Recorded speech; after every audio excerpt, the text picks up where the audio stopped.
This is episode 42 and a half of Stay on Topic, the last episode of Stay on Topic for the year 2018. But fear not, we'll be back in 2019. I'm here with James Post, who can be found on Twitter at PostJam9. My name is Christopher Michael Gill, and I can be found on Twitter at Giltastrophe. We are both on the Facebooks, not Instagram, because we don't take interesting photos. That's true. I usually take a lot of screen grabs from Twitter to post on Facebook because Twitter's vastly more interesting than Facebook. And I take photos as part of my job, and I don't take interesting photos. Ribbon cuttings, talking heads, School plays. school plays. School plays are hard as hell to take pictures of. I would imagine. As a non-parent, I have some sympathy now. Having tried for the first time to shoot a school play practice with, not having a professional photographer at the newspaper anymore, and Rest in peace, Eric Wenzel. yes, and He didn't really die. I just want to clarify that. He just left the publishing industry. taking pictures of heavily made up kids' faces in white light against a black background is shockingly difficult. So I don't do anything nearly that interesting. So, the purpose for this podcast is to kind of recap the year that was 2018. Overall, how would you kind of define, encapsulate? I mean, it was kind of a buckshot of a year. it was obviously the politics are gonna sort of overwhelm everything else. It just seems like there's a new political story every day, as there has been, basically since we started this podcast. Yeah. But it seems to be accelerating. So I mean that's been my image of this year, is just what did Trump do today and what came up with the Mueller investigation this week. Yeah, he really did define this year, as he pretty much did 2017. Yeah. But 2017 seemed like everything up to probably the main topic of the year just seemed like a prelude to what we saw with all the indictments and everything, and the Russian election influence over the 2016 election. Everything seemed like a prelude. This year, if anything, it seemed to be going somewhere. Because for a while, man, it seemed like it was just spinning. The wheels just kept spinning in the mud. Yeah, and this year really seemed like things started happening, and it wasn't clear at first where they were going. And I sort of put together the highlights of a timeline, certainly not everything. I wanted to go through quickly just to give people a sense of just how much has happened with that investigation this year. So all the way back in February, if you could remember that far back, it seems like a decade ago. February 16th, 13 Russian nationals indicted for allegedly interfering in the 2016 election. February 22nd, Mueller filed 32 new charges, mostly related to bank fraud against Paul Manafort and Rick Gates, if you remember Rick Gates. Oh, yeah. February 23rd, the next day, Rick Gates pleaded guilty to conspiracy and lying to investigators.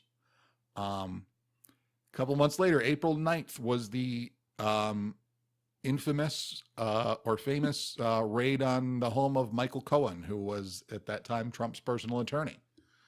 There was a lot of outcry about that. How could they do this? From Republicans, from the president. Michael Cohen is now an outspoken critic of the president. Yeah. This was only April. Yeah, and it may well yet turn out to be a stool pigeon. Yeah. June 8th, new conspiracy, money laundering, and obstruction charges against Paul Manafort. And July 13th, 12 Russian intelligence officers indicted specifically for hacking Democratic Party emails and providing them. August 21st, big day. I remember this day. It was crazy in our newsroom. Paul Manafort found guilty by a jury in Virginia on financial fraud charges. And then the same day, Michael Cohen pleaded guilty to tax fraud and campaign finance charges. That was the day that Cohen apparently started cooperating with the Mueller investigation. September 14th, Paul Manafort pleads guilty on federal charges and apparently begins cooperating with the Mueller investigation. November 8th, Jeff Sessions, giant air quotes, resigns as Attorney General with an undated letter that could have been in the president's desk for any amount of time. November 29th, Cohen pleads guilty on federal charges for lying to Congress about his work on plans to build Trump Tower in Moscow, which was, basically the first time that Trump's own financial what's the word I'm looking for? Particulars? Yeah, his financial dealings became a specific part of the Mueller case, right, that that was public. It was always out there, but they just didn't have anything concrete. They had nothing solid, and that they'd announced. Right. December 4th, not that long ago, a memo comes out from Mueller's office, heavily redacted, recommending no prison time for former National Security Advisor Michael Flynn, who pleaded guilty in 2017 due to his, quote, substantial assistance in the investigation. I'm sure you saw that. A lot of people were turning that into a flag meme because it was just so many redacted, blacked out lines. And then just a few days ago, as we record this, December 7th, federal prosecutor for the Southern District of New York asked for substantial prison time for Michael Cohen despite his cooperation. And in the same day, Mueller filed a document saying that Manafort had lied to investigators about his cooperation or about his communication with the Trump administration, with Russians and others after he agreed to cooperate with the investigation. Yeah, it was head spinning. It was and as you can see, those dates start to get closer together later in the year. Yes, lots happened, and that's really we'll look at that a little bit more probably later in the cast. But I can't wait to see how this plays out next year. It's gonna be interesting. Indeed, we've had Democrats at this point saying, if just what's come out of the Mueller investigation turns out to be true, that it may be impeachable. Possibly. Well, we talked before we went on air. Is that still a thing? Not really air anymore, is it?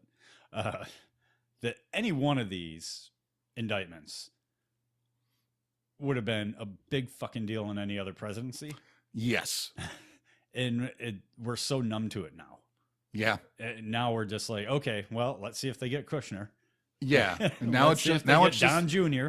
Now it's just the drumbeat of continued indictments and what's in Ivanka's email. God. That was obviously the most overarching, not really theme, but that was the story all last year. Mueller closes in. Yeah. And trying to look at it from, a balanced perspective is all anyone wants to know is what's he closing in on? Yeah.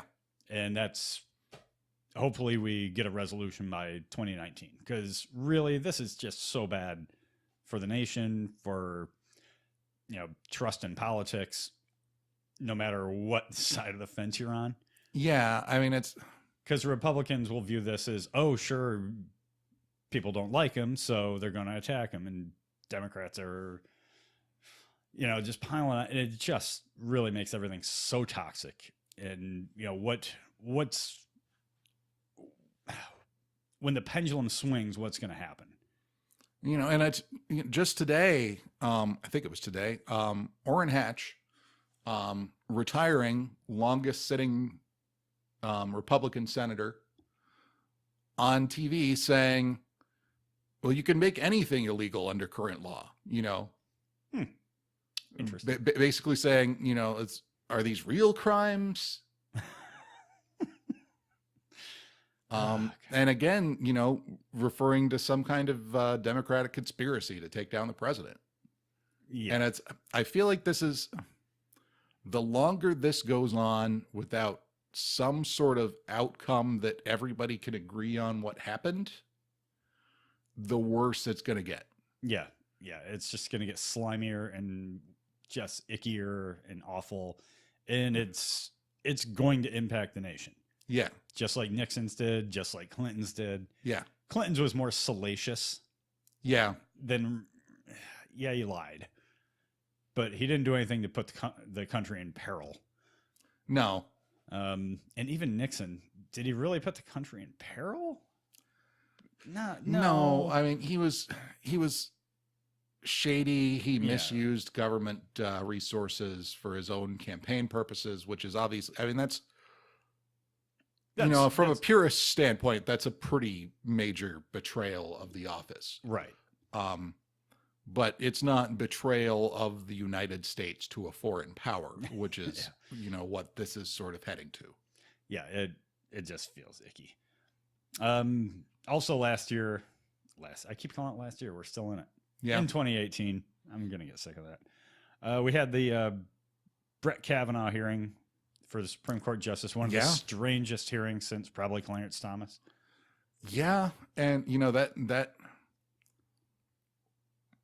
with all respect to the people who were affected, including extremely well respected in her own field now, Professor Anita Hill. Yeah.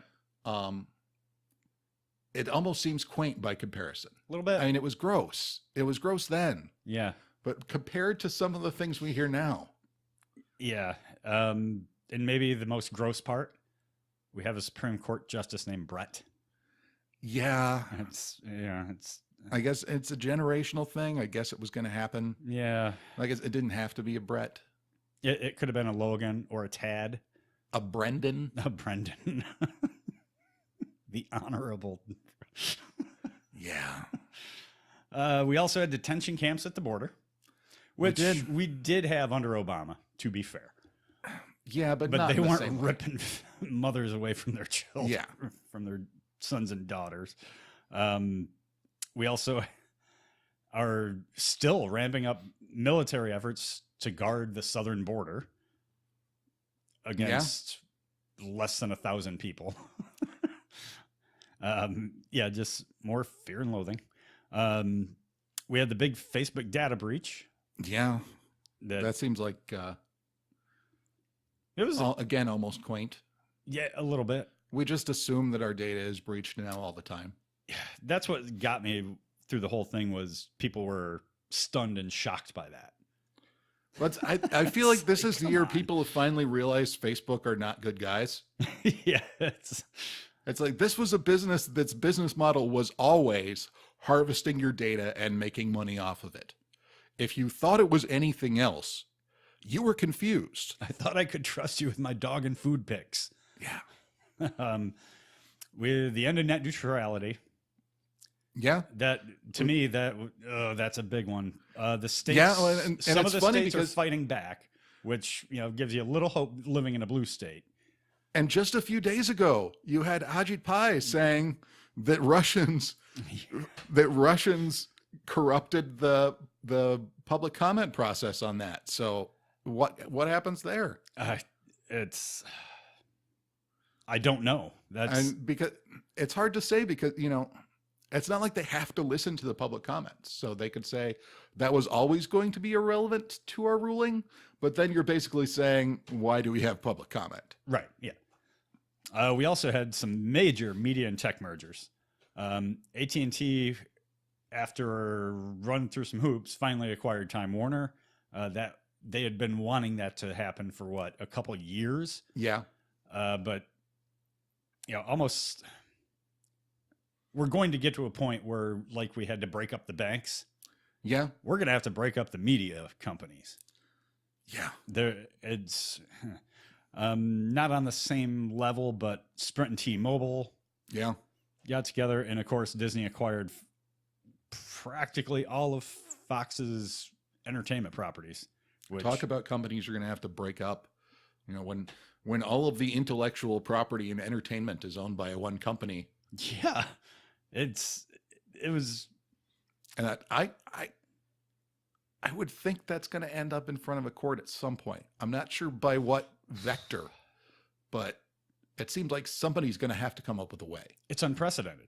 Yeah. I mean, And the founding fathers and the people who wrote our antitrust laws, I don't think ever foresaw a future where you could have too many ideas owned by one company. no, and how could they even fathom of anything that took 15 hours to set up to print a page? Yeah. It's, the kind of media we're talking about now, really the rules should have been written decades ago, but we didn't, and here we are. We had the midterms and the blue it's splash. yeah, I mean, numbers wise, it was a wave. I mean, it was 38 seats. It wasn't what the Dems were expecting.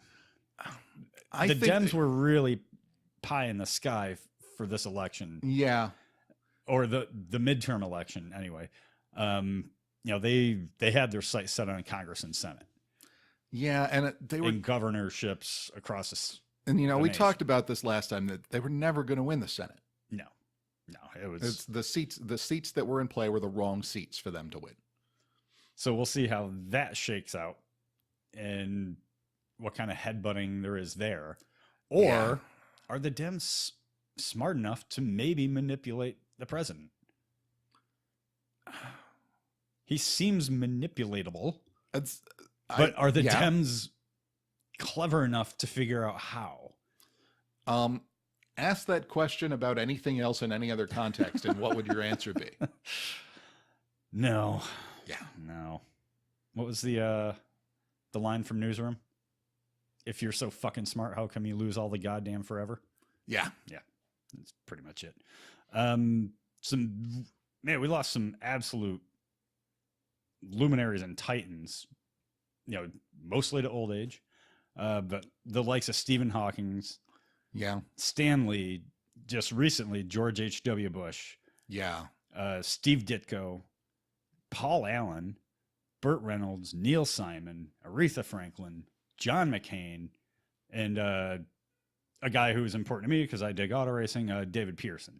Yeah. I mean, that's, these weren't famous for being famous. Yeah. These were real movers and shakers politically, culturally, etc. And yeah, it makes me wonder, 30 years from now, how we're going to feel when the Kardashians start kicking in. Pleased?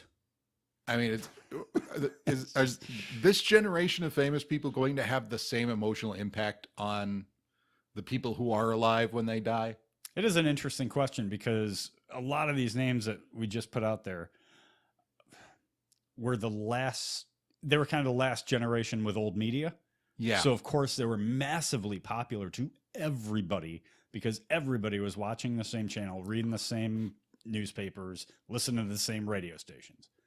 But the way things have been really cut up into niches, I don't know if a guy like Paul Allen will get the next Paul Allen will get his due when he dies. Like, Paul Allen was the architect of modern computing. Yeah. And, I don't know that a guy like that is going to get his due. Stephen Hawking's, Jesus, what he accomplished. Yeah. Will people feel the same way about Neil deGrasse Tyson, even though he didn't really pioneer anything? Yeah. I mean, and I think that's a good analogy, because I don't think this generation Stephen Hawking is famous. No. Or will I don't know who they are. Nope. But we have Bill Nye and we have Neil deGrasse Tyson, who are great science communicators. Oh, my God, I don't want to underestimate their contributions at all. No. But they're not, it's Stephen Hawking, I think it's fair to say, is probably as close as we're going to get to the Einstein of his generation. Yeah. As far as advancing the actual understanding of how the universe works. And obviously a lot of other people were involved in that work. But he became famous from that work, and it was justified. And a lot of it had to do too with, look at what this guy can accomplish, given every reason to not accomplish a damn thing. Yeah, but at the same time,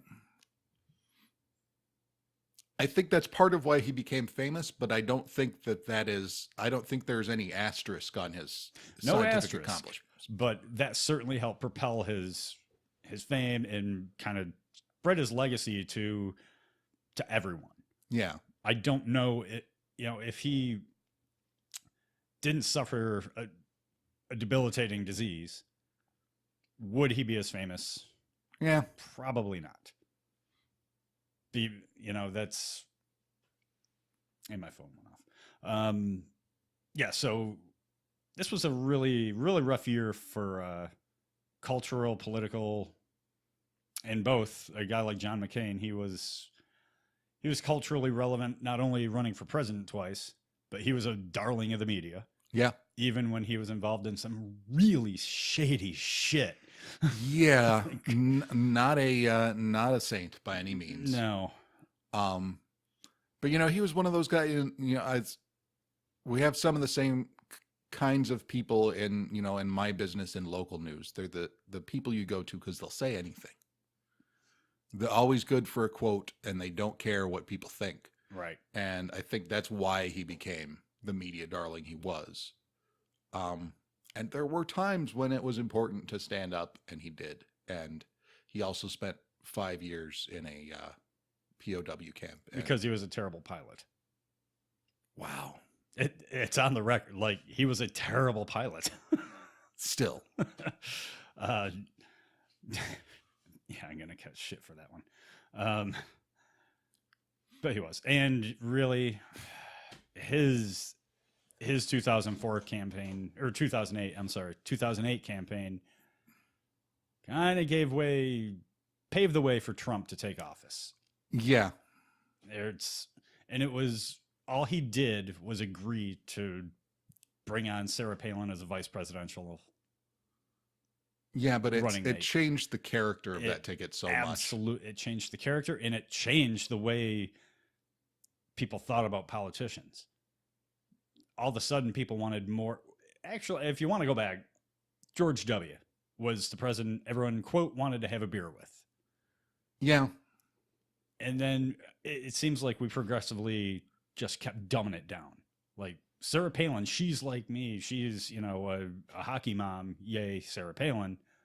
Didn't know shit about shit. Yeah. But she was a lot like the every person. And then Trump. Just because he said shit that people thought was cool. Yeah.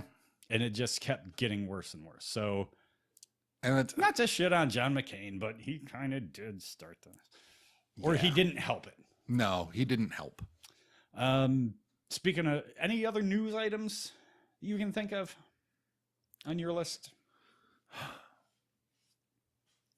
I think we've pretty much covered as much as we need to cover.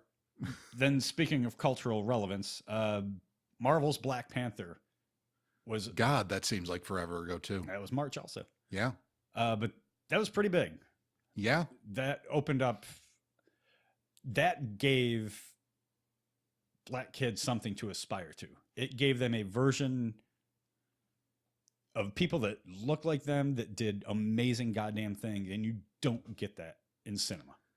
No. You just don't. You get period pieces, or, the modern pieces where it's rough and tumble. You don't get an idealized version like you did in Black Panther. And for that reason, it was hugely significant. And, it was pretty brave of Marvel to do that. That really could have flopped. As a movie goes, not a great movie, but I get it.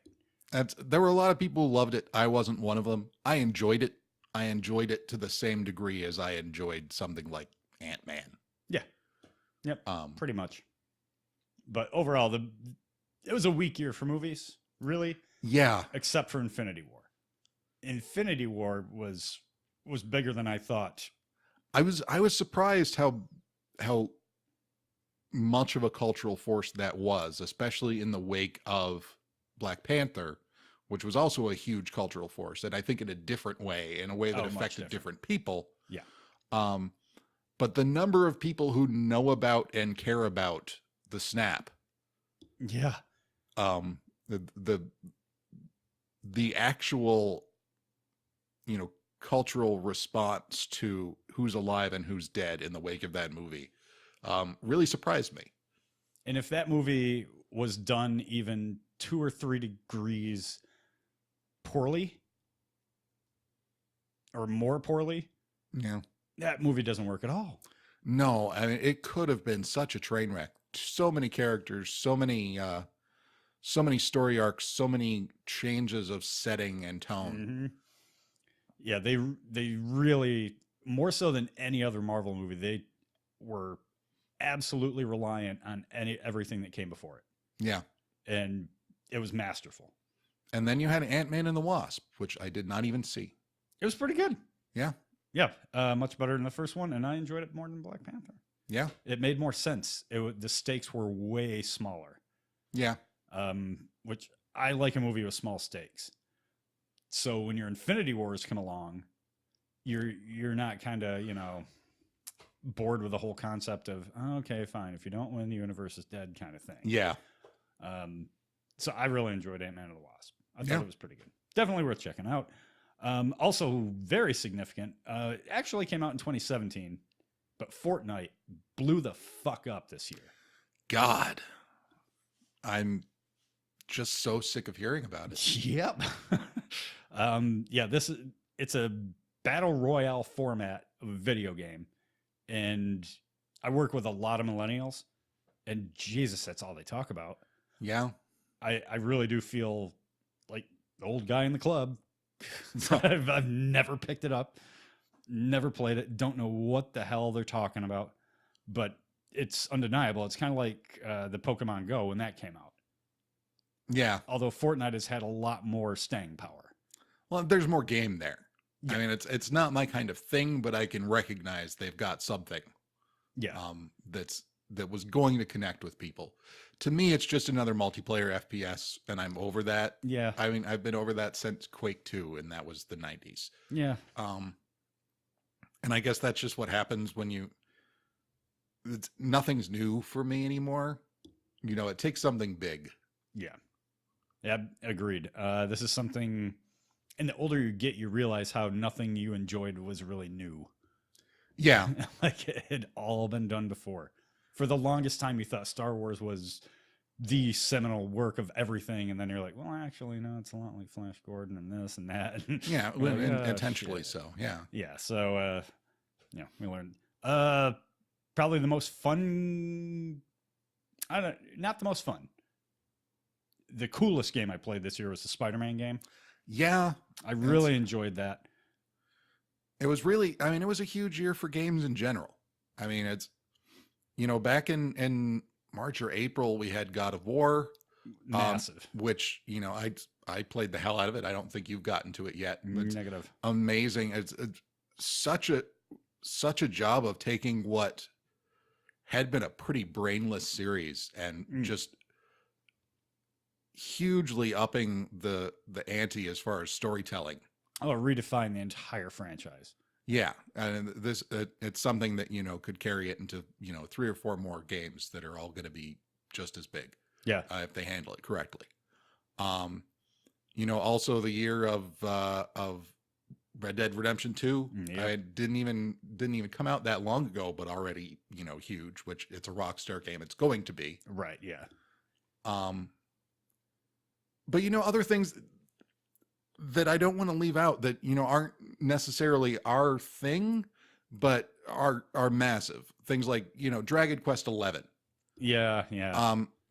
Neither one of us is going to play that. I like JRPGs, but Dragon Quest has never been my thing. It's a little bit too cutesy, and but that's going to make $1 billion. Yeah. And most of it not here in America. Yeah. Super Smash Brothers Ultimate. Again, probably neither one of us are going to play that unless we're at somebody's house. But you know how many people were waiting for that with bated breath? Oh yeah. Yeah, that was massive. Yeah, boy, we sound so fucking old.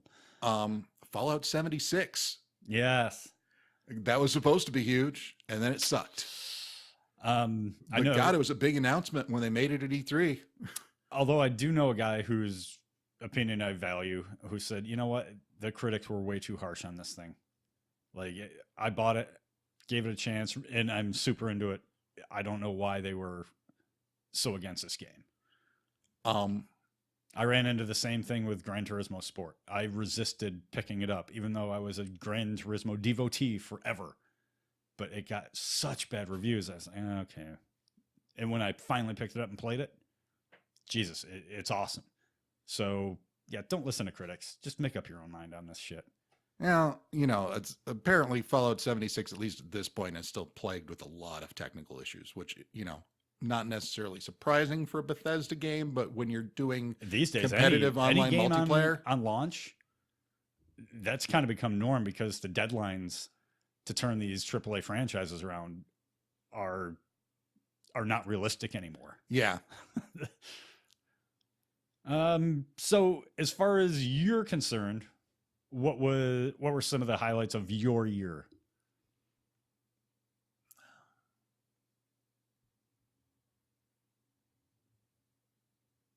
There were none. Okay. Wow. I'd like you to list yours, and then maybe you'll have a better sense of what you're looking for. Jesus, that's awful, man. Yeah, one of the big highlights was a bucket list item that was going to the Rolex 24 Daytona.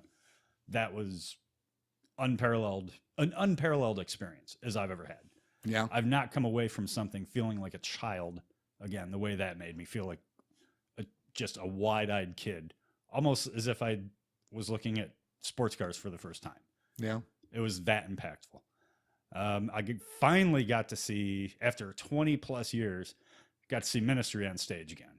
Yeah. And love Al Jorgensen, love everything he does. And Ministry is obviously his flagship thing. He came just close enough to where I was like, okay, got to go see these guys play. Got to see him at Ohio Sports Car Course. One of the best kept secrets in America. Terrific racetrack. And of course, you know, the events at Watkins Glen, the 6-hour race and the NASCAR weekend, things like that. Reconnected with an old friend and it turned into a romance. That was awesome.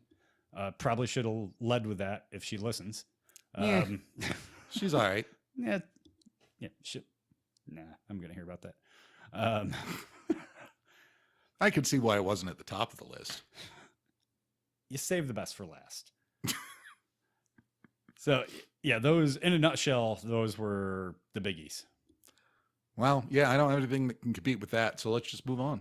Okay. I will be going back to the Rolex 24 in 2019.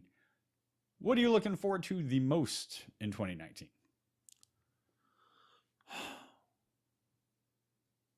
Don't say nothing. Again. This is going to get me in so much trouble. Oh boy. Right now, the thing I'm looking forward to most in 2019 is Kingdom Hearts 3. Yeah, that's on. It's on my list not because I'm looking forward to it, but everybody else on the goddamn planet. It's been 12 years. Yeah, and there's been so many other fucking games in that series that like have turned the lore into a giant clusterfuck. But it's been 12 years since Kingdom Hearts 2. So this looks like a much bigger budget affair than either of the previous ones. I mean, even as games that combine Square Enix and Disney properties go, basically everyone who's available and still alive for the Disney portions is coming back to do their own voice acting, which has not happened before. They've mostly been sound-alikes. And is not cheap. No, it's not cheap at all. So no, it's going to be a big deal. And the fact that it's late January, I think is probably a good idea for them. Yeah. Yeah. Cause they're not competing against anything really. Yeah. I mean, and you can see it with some, you know, going back to this year, Assassin's Creed Odyssey, from everything I've heard, a really great game. But it, and also Shadow of the Tomb Raider, which didn't get as good a reviews, but they both they came out just before Red Dead Red Redemption Dead. 2. Yeah. And they barely, by the time, they got reviews and then they were done. Yep. All the press coverage shifted to Red Dead. People were saving their money for it if they're going to buy it, and they just got bulldozed. So It reminds scheduling me, is so important in releases. Yeah, it reminds me a lot of the fall of 2011 when you had Arkham City, Skyrim, Black Ops. Yeah. And there was another huge, I mean, of course there was an Assassin's Creed in there because there is every fucking year, but there was another huge one jammed in there, and none of them hit the figures they wanted, except maybe Black Ops, because they all came out at the same time. Yeah. And it's like, the developers really need to be a little smarter. Yeah. And, you've got to be aware of, that's, or not the developers, I'm sorry, the publishers. Yeah.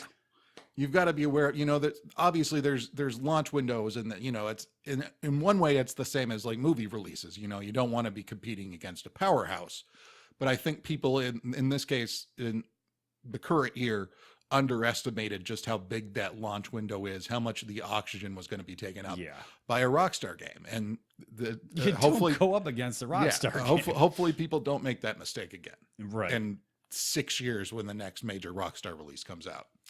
Some other games that I had down, you can probably add to this, but Skull and Bones. I don't know if you've heard anything about that. I know the name. That's about it. It's basically Ubisoft recognizing Ubi. I never know how to pronounce it. Nobody knows. Nope, no one does. I don't think the people who run it know. I really don't either. They basically took what they learned in Black Flag and are making a pirate game. So they're trying to do Sea of Thieves well? That with RPG elements to upgrade your ship. Okay. So, and I don't know that I'm excited for it, but I'm certainly interested to see what the reaction is to it. Maybe I'll get around to it. Another game that I really am not looking forward to at all, but is going to be significant, is Death Stranding. Yeah. That comes out in 2019. I'm not even going to know what that game is until I see a review, and that's probably when I'll decide if I have any interest in playing it or not. As we sit here today, knowing that Death Stranding's been a thing for a year and a half, I still don't care about this game. I just don't. Probably, I don't know how to feel about this one yet. Last of Us 2. Yeah. How do you build on the story that was such a perfectly just encapsulated story? Why fuck it up? In a way, this is a flawed analogy. It almost makes me think of Highlander 2. Oh dear. Why would you ever think of Highlander 2? Not in execution, because I don't know what it's going to turn out to be in execution, but in making a sequel to something that has such a definitive end. Mm-hmm. Yeah. I'm sure they were under pressure to come out with a new game, but come on, man. I know nobody wants to leave money on the table, but of all studios, Naughty Dog can afford to leave money on the table. Yeah. The game I'm probably looking forward to the most next year is Ghost of Tsushima.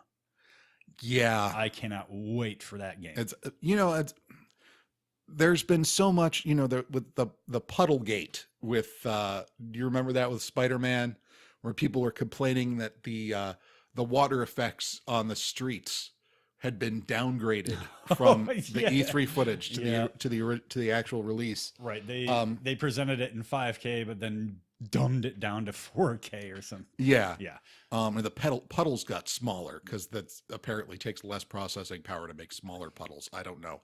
But that's sort of almost the way I'm feeling about Ghost of Tsushima is like, I don't see how it can look as good as it does in the footage I've seen on the current gen hardware. Yeah, and I don't care how it looks.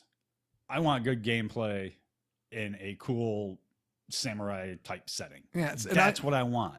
And that's what that thing really looks like it can deliver. And I'm with you there. It's, I don't need it to look that good, but it's the first game in a long time where I've felt that suspicion that I wonder if what I buy at the store is actually going to look the way it did, because it just seems in a different class. And I think a lot of that probably comes down to art design more than it does to graphics technology. Probably. Yeah. That's not enough attention gets paid to that. And it can take a game that doesn't necessarily have those graphical chops and make it look amazing. Right. So, like, what was it? Teacups? The Xbox game where you're battling a giant teacup or something. But yeah, I'm pretty sure it was teacups. Anyway, no, you know what I'm talking about. Cuphead. Thank you. And when you know what happens is you say the wrong thing, and then I can't think of anything else except the thing you said. But no, I totally get it with that. I mean, it's fundamentally it's a retro side scroller shooter. But when you take that and you put it into that 30s, 20s style animation, what's the name I'm trying to think Aesthetic? of? No, that the guy who did so much of that. Oh shit. Yeah, nope, beyond me. But no, you could really elevate something. Yeah, and they did with that, and you didn't need, and also with music in that case, super photorealism. No, to still have a stunning game. Yes. So, yep. To your point, art direction makes the game. Yeah. And any other games on your radar, good or bad, or undecided? Not yet. Right now, it's, I think the thing next year is unfortunately going to be next gen systems. We'll be talking about that for 2020. Because, we're already seeing things, there's footage that came out from the next full Gran Turismo release. Yep. That was basically acknowledged it's not going to be on this generation. Right. And, other games, the next Elder Scrolls game from Bethesda, not going to be on this generation. A year from now, we'll be recording a podcast, and that's going to be a big topic for what we're looking forward to in 2020. Yeah, but I think the speculation about what the next generation looks like starts to suck the air out of the current generation in the next year. It could, but it's not I mean, what you'll see a huge drop in titles. Yeah. Yeah, and Jesus, some of these games have been in development forever, like the Avengers game. Yeah. Is that going to see current gen? I don't think so. Okay, this has nothing to do with either of those things, either the current year or next year, but more with games in general. How pissed are you about Ultimate Alliance 3? You know something about an Ultimate Alliance 3 that I don't. Switch exclusive. Get out. So they fucked us over the same way they did with Bayonetta. Yes. Oh my God, those bastards. Ultimate Alliance 2 was like my game for a couple of years. I was playing that. I love that game. Yeah. Yeah, still do. Like they had it remastered and re-released on the PSN. Yeah, but they didn't do a great job. It's still the game you played, Yeah. Could have used a couple more characters or something. Yeah. New skins. Anyway, movies next year are going to be just fucking huge. Yeah. I'll try to start from the bottom. And these are all movies I really need to see. The first of which is Glass. It's the sequel to Unbreakable and Split. Yeah. I really want to see how this turns out. Whether it's a return to form for Shyamalan, which Split very much was. Yeah. Or if he goes Shyamalan on it and fucks it up, I just want to be there to see it. I want it to be great. I want it to be amazing. I don't know. I'm not sure I want the Shyamalan cinematic universe. I think this one's going to be contained to 3 movies. Honestly. Yeah. John Wick 3. Yeah. I mean, my God, the first 2 Wicks are so good. They are. In terms of like world building, the action, I know they lifted it from Korean filmmakers. Yeah. But to Americanize it, it works. I love those movies to death. And it's execution. I mean, they got the right actors. They got, something, something I wasn't sure would work with Keanu Reeves, and he turns out to be perfect in that movie. Yeah. So, And it's nice to see Keanu back. Toy Story 4, interested in that. Is it a cash grab? Because also feels like Highlander 3 or Highlander 2 to me. Well, I thought that about Toy Story 3 when it was announced and everything. I was like, okay, it's a cash grab. And then you see it and you're like, God damn it, that was a good movie. Yeah. Even if it totally paralleled The Walking Dead. Wonder Woman 1984. Yeah. I want to see what Patty Jenkins can do with a thumb off her shoulder. Yeah. I mean, that's really going to be an interesting test case. Absolutely. Zack Snyder's not running the show over at Warner Brothers now for the DC properties. Yeah. I want to see what Patty Jenkins can do with this character without things being shoved into her script. Yeah.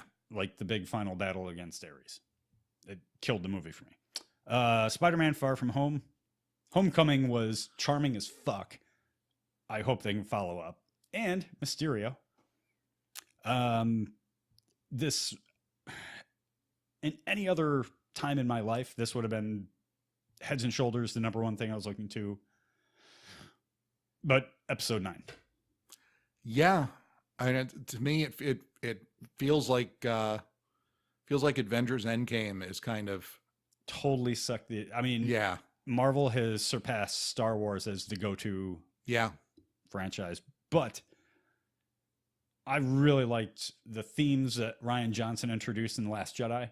Didn't like how he did it, but I liked the themes he introduced. The Skywalkers aren't the only people in this galaxy. You have to kill the past to move forward. I loved a lot of the things he did. So now we're getting J.J. Abrams back, and Force Awakens was a really fun movie. Yeah. Not great, but a whole lot of fun to watch. It was good enough. It was what it needed to be. Yeah. To get people to care about Star Wars again. Absolutely. So super interested to see if JJ can work that kind of magic again and make it fun like he did Force Awakens. Yeah. Given everything the tone that we ended on. Took and shit on. But as you mentioned, Avengers Endgame is the big thing I'm looking forward to. Yeah. How are you going to end this run of the MCU? Which is exactly what they're going to do. Oh yeah. And but that's the thing is they have to give a satisfying ending to people for all the threads that started with Iron Man. Yeah. And they have to convince people to buy back in for the next phase. Yep. And not feel like it's over. Yeah, and Captain Marvel probably should have been on this list because I'm hugely interested to see what they do with Carol Danvers on the big screen. Yeah, it's I liked the first trailer much better than I liked the most recent trailer. Yeah. I'm less convinced about Brie Larson after the second trailer than I was. And I know we're playing, I know we're dealing with not the Carol Danvers we're going to get. Right. So I'm trying to keep that in mind.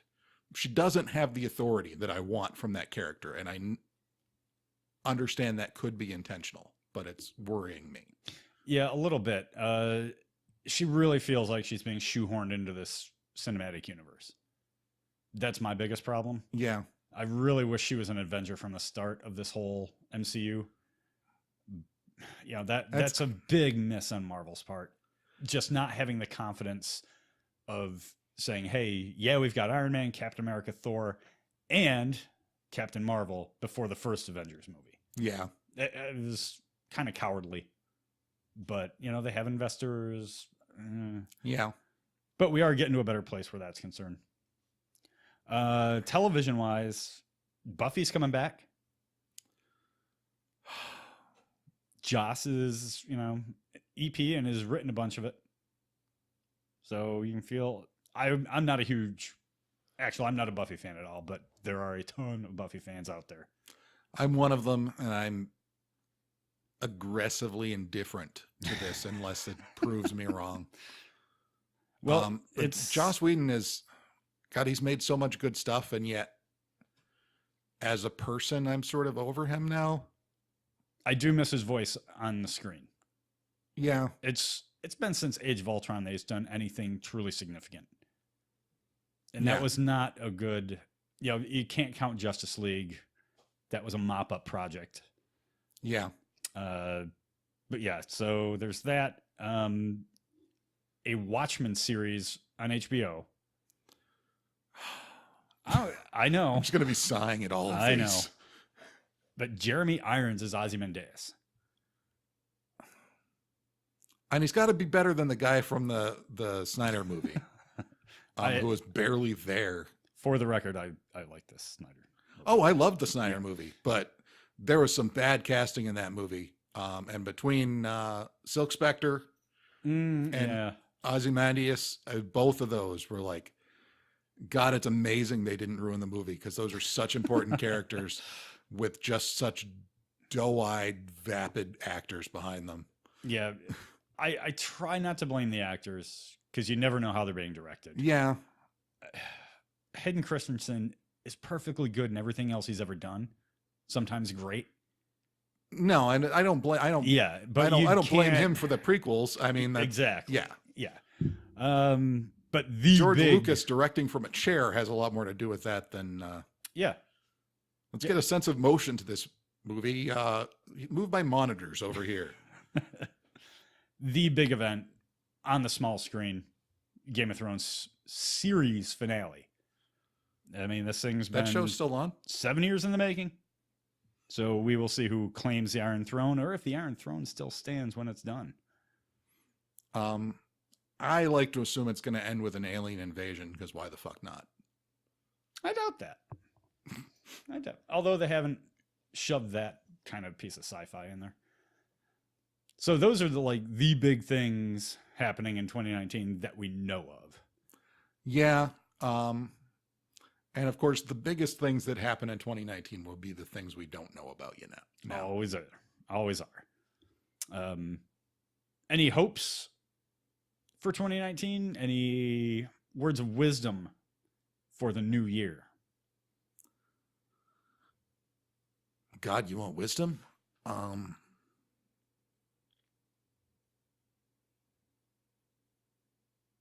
Well, now you put me on the spot. Do you want me to call Bob? Who? My big hope for the new year is a continuation of things like the Me Too movement, the LGBTQ community moving forward and gaining, more acceptance. I want to see more of that. I want to see minorities become more involved in things, a little bit like we saw with the midterms. Yeah. I want more of that. I want to see progress moving forward, because everything you see or have seen since the 2016 election makes it look like we're reversing course. Yeah. With the rise of, outed Nazis and things like that. And it's like, we're not now. That's not who we are. Well, and I know we haven't really talked about current news, but one thing that makes me hope that there's some prospect for social advancement in the next few years and 4 decades was the case that came before the Supreme Court. Just on today. Yesterday. On funding for Planned Parenthood through Medicaid. Nothing to do with abortion. Nothing to do with abortion. Just to be clear, nothing to do with abortion.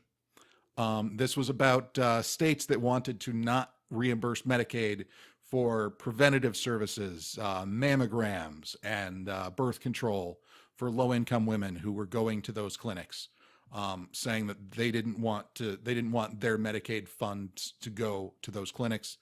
And case went to the Supreme Court, and the states had been ruled against by the lower circuits. Right. And the Supreme Court chose not to hear it. Yeah, the Supreme Court basically gave them a get the fuck out of here. Yeah, but with the, basically it was Roberts basically saying, we don't want this case in front of us. Scalia, Gorsuch, right, Kavanaugh, they wanted to hear this case. And the other two conservatives said no, which people are saying signals that right now they don't really want big controversial issues in front of them. This is maybe not the best time for them to be in the limelight. If they can stay out of things, I think that might be good for the country right now. Yeah, I agree. So more progress. Yeah. I think that's an attainable goal for, a year from now when we're sitting at this table recording another one of these things. I hope we can look back and say, wow, can you believe all the progress we made? Or there was clearly a continuation of progress in these areas. That's all I want. That's it. Yeah. And I think those are good words of wisdom. I think that's been a storyline that's gone on this year with Me Too, with the rise of women being elected to public office, progress in spite of. And women not from white wealthy families. Yeah. That to me is more significant than if they were just women. Because so many of our congressional leaders are just really rich white folk. Yeah. It's so refreshing to see non-white, non-rich in there. Yeah. You're going to get better representation that way. But yeah, I mean, if that's, the only lesson we can take going into the next year, progress in spite of. Yep. Doesn't matter what anybody else is doing, move your thing forward. Exactly. It's still possible. Unless it's this podcast, which must end. Yes.